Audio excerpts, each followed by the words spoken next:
मेरा नाम हुआ यूसी प्रसाद। आप कहाँ के हैं? हम बिहार के रहने वाले हैं, बेगूसराय जिला में। आप पहले कहाँ का इलाज कराए हुए हैं? इसका इलाज तो मुझे पता ही नहीं था कि यहाँ पे ऐसा इलाज होता है। कहाँ कहाँ कराए? हाँ, तो हम लोग तो दिल्ली एम्स में भी करवाए हैं, सफदरजंग हॉस्पिटल में भी करवाए थे, लेकिन तो अभी आपको कैसा लग रहा है? अभी यहाँ पे हमको बहुत बेहतर लग रहा है और अनुभव हो रहा है कि मतलब मैं ठीक हो रहा हूँ।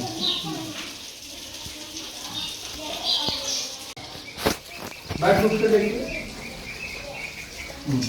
और यहाँ हाँ, थोड़ा सा पैर फैले, पेट है और ऐसे फैलाइए, पेट ना। हाँ, बैठिए, पूरा बैठिए। आपका हालत और थोड़ा पैर फैला के बैठिए, पेट है। हाँ, अब बैठिए सर से। 2-4-10 बार बैठेंगे ना तो एकदम बैठ पाएंगे। टाइमिंग उसका गलत हो गया ना, इतना दिन से टाइमिंग ही नहीं दिया उसका। कहाँ प्रेशर ज़्यादा पड़ रहा है? इस पे पड़ेगा, इस पर पड़ रहा है, ऊपर तो पड़ेगा, वो तो स्टेरॉइड है एड्रेसिंग करने वाला। इसी को ब्रेक बोलते हैं, अलग अलग पावर को पुश करना, ठीक ना। अभी कैसे हमने दर्द की परिभाषा लिखी, heat is a kind of energy, energy is a kind of load, load is a kind of pain. ये लिखा मैंने। तो कोई किसी पार्ट को ज़्यादा चला दोगे तो गर्म हो जाएगा, गर्म हो जाएगा तो दर्द होने लगेगा। ये कौन बड़ी बात।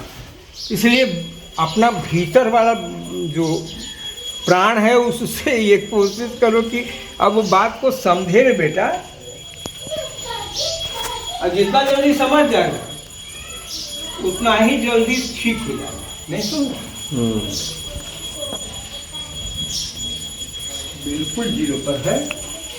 आज गला था जी, बैठ जाएगा कि हमने क्या किया बॉडी, ठीक है।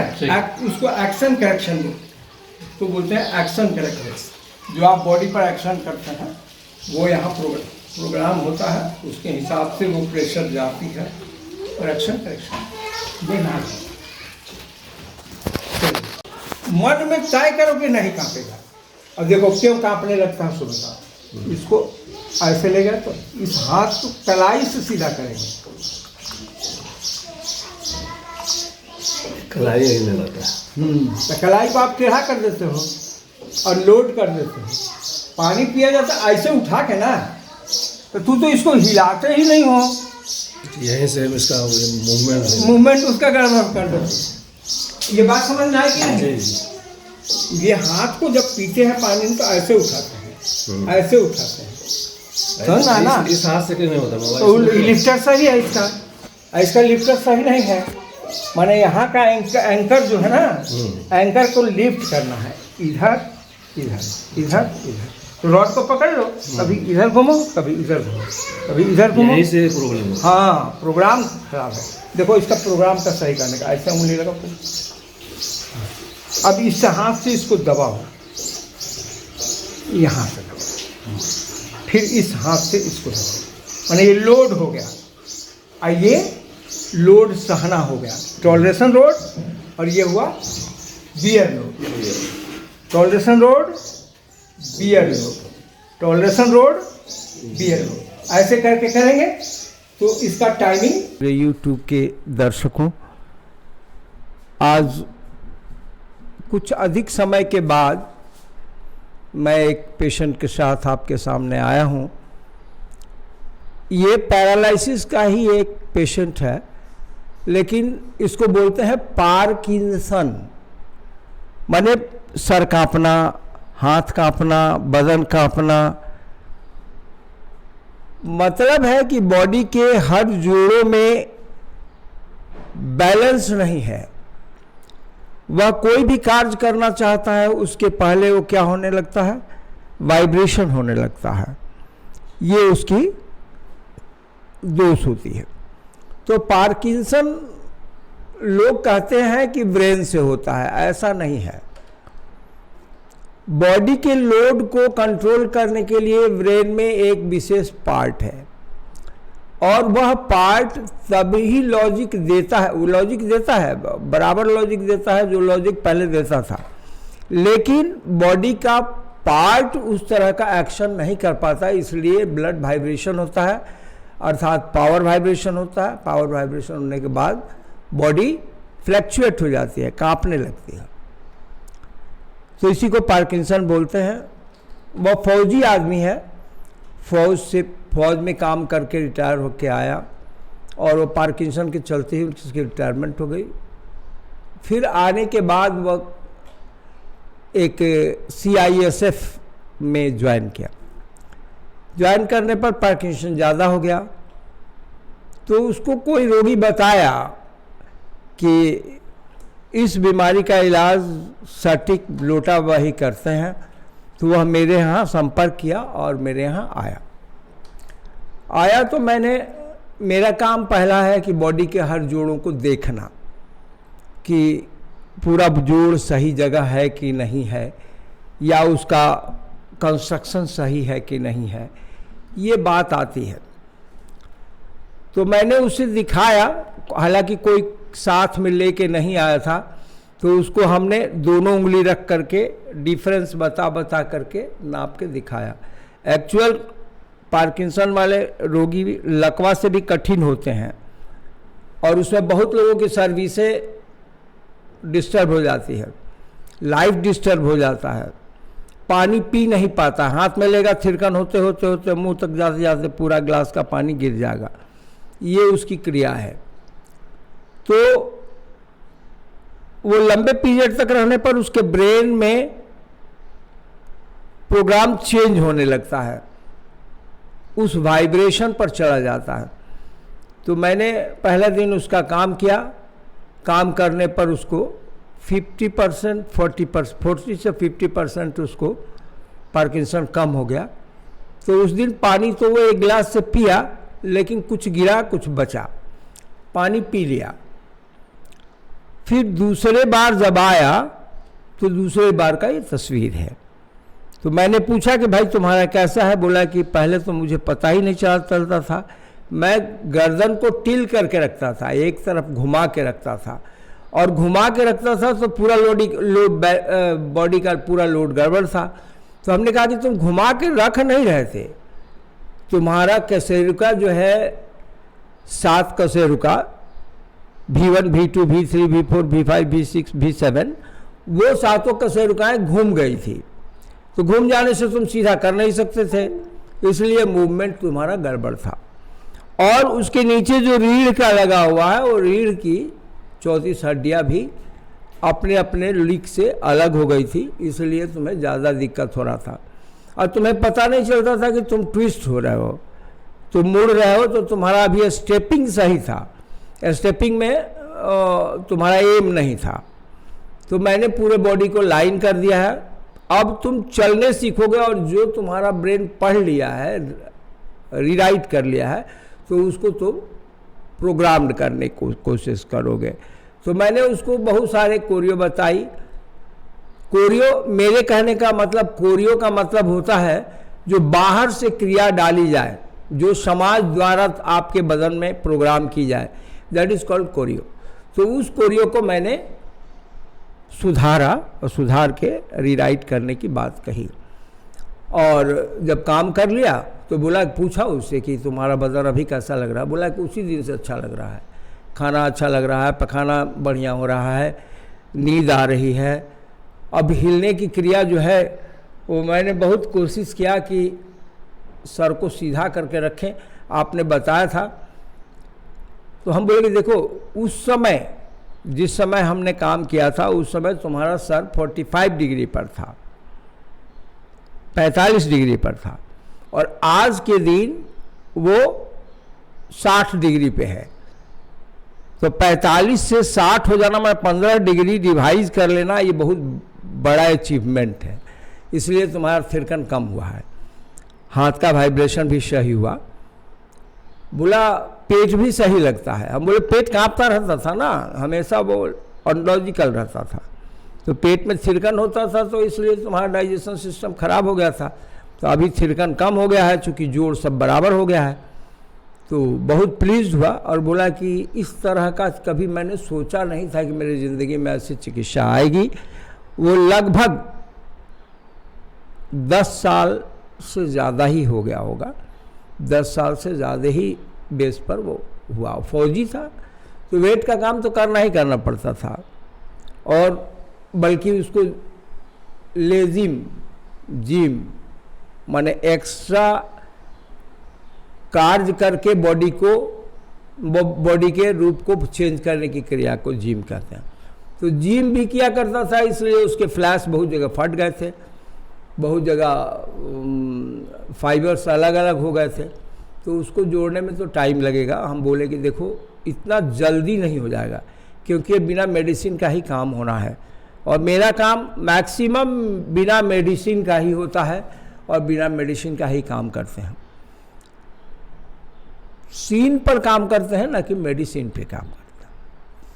अच्छा, मेरा परिचय तो पहले भी हो चुका है बहुत सारे लोगों का, और बहुत सारे लोग हमारे व्यूअर हैं, अच्छे रिजल्ट दिए, और हमने हमारे रिजल्ट को लोगों ने सराहा, तो हम सबको धन्यवाद देते हैं। और मेरे उम्र का भी दोष है, कुछ मौसम का भी दोष है। उम्र और मौसम दोनों समय से ही लगा हुआ काम है, उम्र भी और मौसम भी, तो इसलिए कुछ थोड़ा आगे पीछे हो जाता है। और समाज में जब रहोगे बाबू, तो मनुष्य के अंदर एक मैं नाम की चीज होती है, और इसीलिए वह देवता से अलग होता है। दैवत्व उसमें तभी आएगी जब मैं को त्याग देगा। मैं को रूप रंग बराबर है, केवल मैं एक ऐसा शब्द है, मैं एक ऐसा क्रिया है, मैं एक ऐसा कार्य है जिसके चलते मनुष्य होता है और उसको कष्ट भोगना पड़ता है। तो मैं को हमेशा, मैं माने अहम, अहम नहीं रखना चाहिए। ये अस्थायी जगह है, चिर अस्थायी तो है नहीं, अस्थायी जगह है। अस्थायी जगह में अहम का क्या मतलब होता है? ये फल लेकर के ही आप परेशान हो गए, तो इस फल को दूर हटा देना चाहिए। और अहम जब ही हटा दोगे तो आप देवत्व के करीब पहुंच जाओगे, जहां किसी को कुछ दे सकते हो उसके लिए कठिनाई सहना भी पड़ेगा।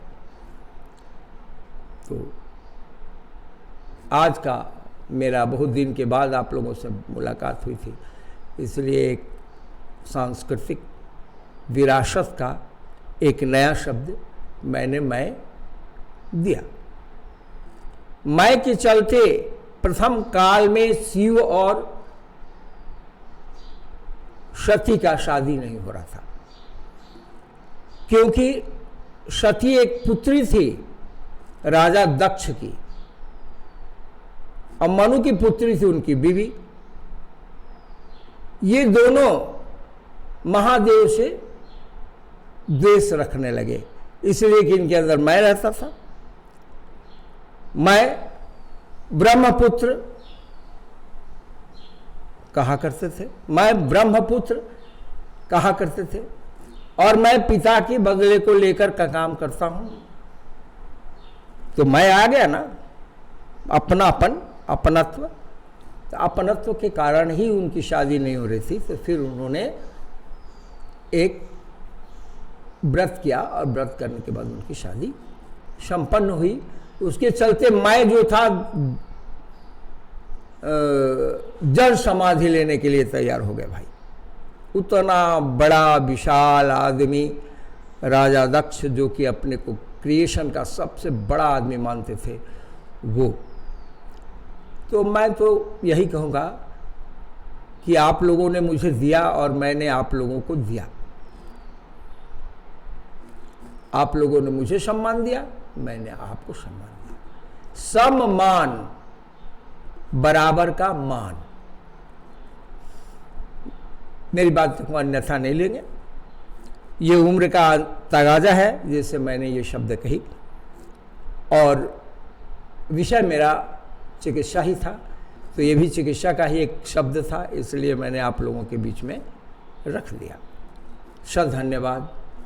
आज का वीडियो यहीं समाप्त करते हैं। पैरालिसिस, लकवा, आर्थराइटिस, गठिया और साटिका, स्लीप डिस्क, अगर आप इन सब बीमारियों से ग्रसित हैं और आप सिर्फ दवा खा रहे हैं दर्द कम करने के लिए और बीमारी ख़त्म नहीं कर रहे हैं, तो कहीं ना कहीं ये बीमारी आप बढ़ा रहे हैं। इन बीमारियों की दवाइयाँ हो सके तो आपके रसोई घर में हो सके तो आंगन में कोई ऐसा पौधा हो जिसमें इसकी दवाइयाँ हो सके तो आपको कोई व्यायाम हो जिससे करने से इस बीमारी से मुक्त हो सके।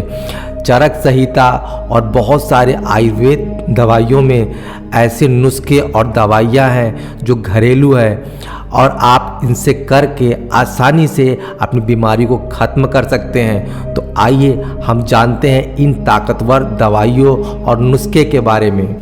लकवा, साटिका, गाठिया जैसे स्लीप डिस्क जैसे रोग अगर किसी घर में घुस जाए ना तो उस घर की पूरी आर्थिक व्यवस्था खराब हो सकती है। और आजकल के इलाज में इतने लाखों रुपए खर्च होते हैं और कहीं ना कहीं एक मिडिल क्लास के लिए ऐसा करना असंभव हो जाता है और कहीं ना कहीं मानसिक और फाइनेंशियल स्थिति में आप बहुत टूट जाते हो तो इलाज से बहुत दूर हो जाते हो। तो कहीं ना कहीं अपना देश में जहाँ पर सुश्रुत संहिता जैसा किताब जिन्होंने एक बहुत बड़े प्रसिद्ध चिकित्सा महर्षि सुश्रुत ने इसे लिखा है, जिसमें ये 3 मूलभूत ग्रंथों में से एक है। इस संपूर्ण ग्रंथ में 184 अध्याय हैं और जिसमें 1120 रोगों के बारे में बताया गया है और 700 औषधियाँ हैं और तो और ये इसमें 74 प्रक्रियाओं के बारे में बताया गया है। तो ये इतना सस्ता और आसान और हमारे देश का इतना बड़ा खनिज संपदा है ना कि मैं बता नहीं सकता दोस्तों। इससे बहुत सी बीमारियां ख़त्म हो सकती हैं। हमारे महर्षि लोग चरक संहिता हो, सुश्रुत संहिता हो, उसमें इतना अच्छा व्याख्या किया गया है बीमारियों के बारे में, इलाज के बारे में, पुरानी पद्धति से इलाज आप सोच नहीं सकते। इतना अच्छा मिट्टी से इलाज होता है। मिट्टी आप पैर में लगाएंगे तो आप कैसे कह सकते हैं, बहुत सारे इलाज की प्रक्रिया है दोस्तों। आज ऐसी प्रक्रिया खो रही है अपने देश में, तो किसी न किसी ने भारत में उसे संयोग के रखा है, उसके बारे में कोई अध्ययन करता है। आइए सबसे पहले मैं आपको उनसे मिलवाता हूँ। आज मैं बात करूँगा ऐसे इंसान की जो एकदम मध्यम वर्ग का था और जिनकी माँ स्लीप डिस्क से बहुत बीमार थी। इलाज का अभाव और पैसे की कमी को देखते हुए जिस बच्चे ने 15 साल से ही चरक संहिता, सुश्रुत संहिता का अध्ययन करना चालू कर दिया, अपनी माँ का इलाज करता रहा और आखिर में अपनी माँ को ठीक कर दिया। माँ तो ठीक हो गई और लेकिन इस इलाज को हर लोग में उन्होंने बांटने लगे ताकि हर इंसान ठीक हो सके। आज जहाँ बड़े बड़े अस्पताल भी इन्हें लोटा बाबा के नाम से जानते हैं और जहाँ पर बड़े डॉक्टर भी असक्षम है इलाज में, वहाँ इन लोटे से इलाज करते हैं और ये अपने लोकल एरिया में लोटा बाबा के नाम से जाने जाते हैं। मैं बात कर रहा हूँ सिंगरौली में रहने वाले लोटा बाबा की। ज्ञान हासिल करके बाबा जी ने एक नया मुकाम हासिल कर लिया है। आज इन्होंने 1600 से ज़्यादा पेशेंटों को देखा है, जिनमें गठिया, साटिका, पैरालिसिस के सबसे ज़्यादा रोगी हैं। अब सबसे बड़ी बात यह है दोस्तों कि इनके जो रिकवरी के परसेंटेज है बहुत ज़्यादा है और बहुत जल्दी ये रिकवरी में आते हैं, बहुत जल्दी ठीक होते हैं।